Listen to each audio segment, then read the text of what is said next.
Hi, I'm Joe Paiva, and I am with the team from the University of Akron who are here in Washington, D.C.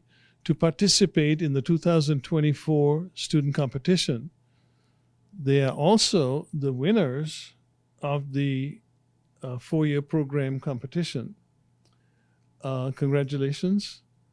And let me just start by saying, is somebody here been appointed, elected, or just fought their way to the top to be leader of this team? That'd be me. I'm the team captain, Seth Boyd. And how did you get to be there?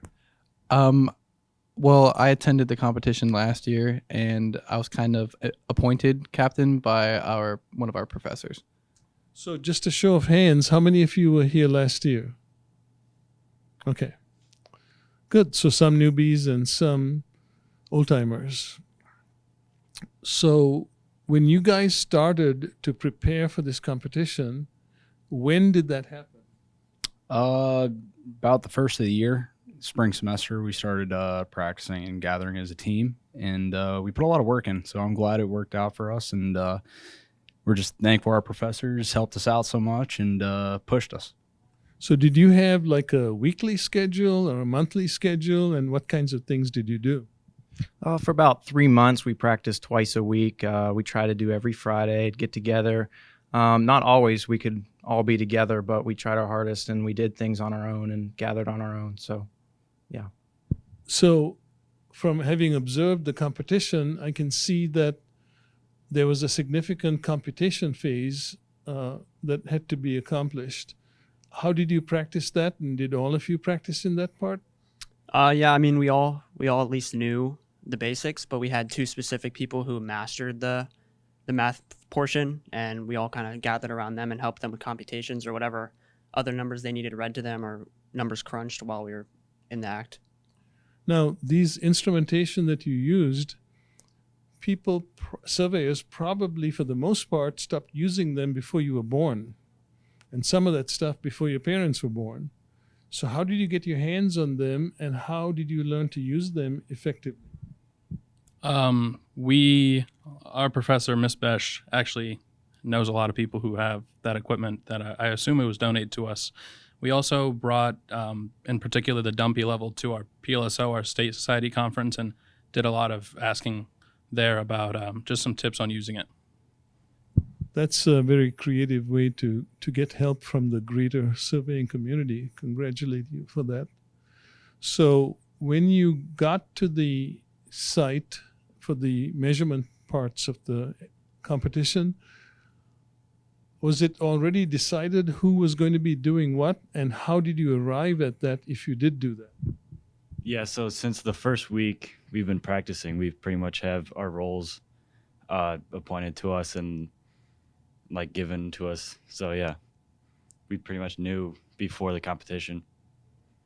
So when the clock started, you kind of went into your surveying activities as you had rehearsed them, and so you didn't have to stand around saying, "Oh, who's going to do what?" kind of thing.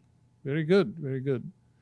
So when you finished up this competition, and of course the scavenger hunt was part of it, what did you figure your chances were?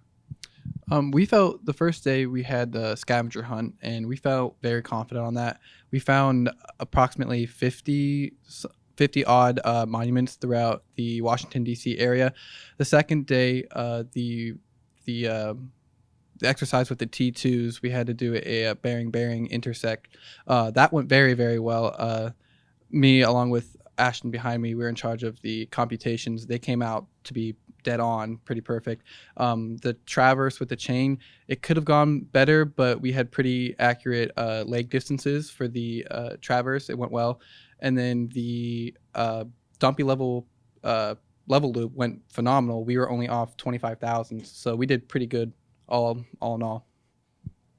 25 thousandths. Okay. Amazing. So what I'd like to end with was there's a lot of things that you experienced on this trip.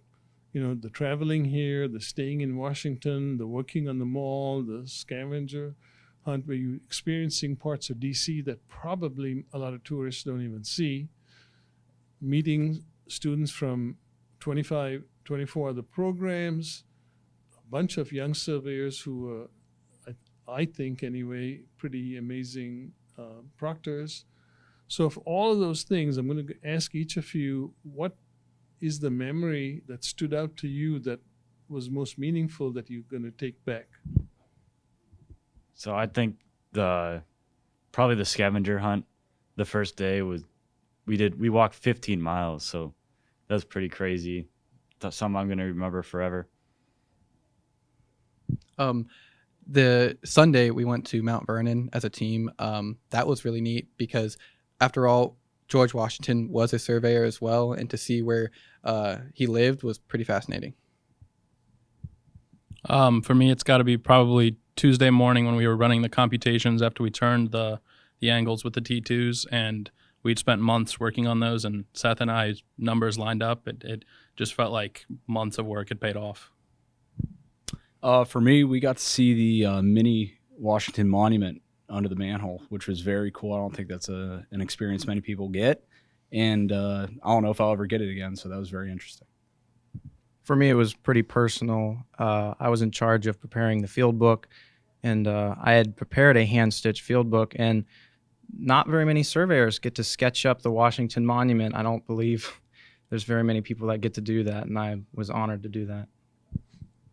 I got to run the T2, and I thought it was really cool just being on the National Mall there and getting to sight the tip of the Washington Monument, because I'm sure there's not a very big group of people that have been able to do that. So I enjoyed that a lot. Yeah, you guys have a lot to be proud of. Thank you so much for sharing your thoughts and your time with us. I want to wish you all the best on your future career in surveying or whatever part of the geospatial industry you might belong in. And finally, safe travels home. Thank you.